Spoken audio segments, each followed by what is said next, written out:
ڕۆحی جوانت وەک باران ڕوون تیایدا دیارە ڕێگای ئاسۆ سینەی ئاهت کڵووی بەفرە و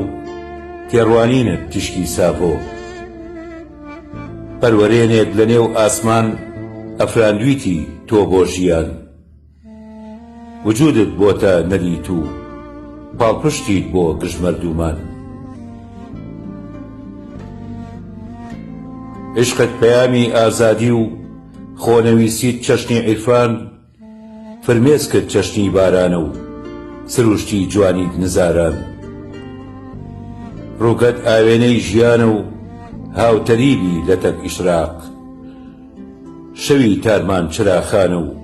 خزمەتت نەمانی فیراق لە نێو گۆشەی نزاکارمان بۆمانەوەت نزاکاری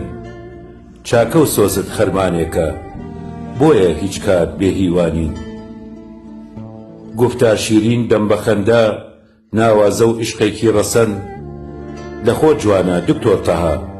پێناسەت فەرهەنگی وەتەن نابێ نەبی دەبێ ببیت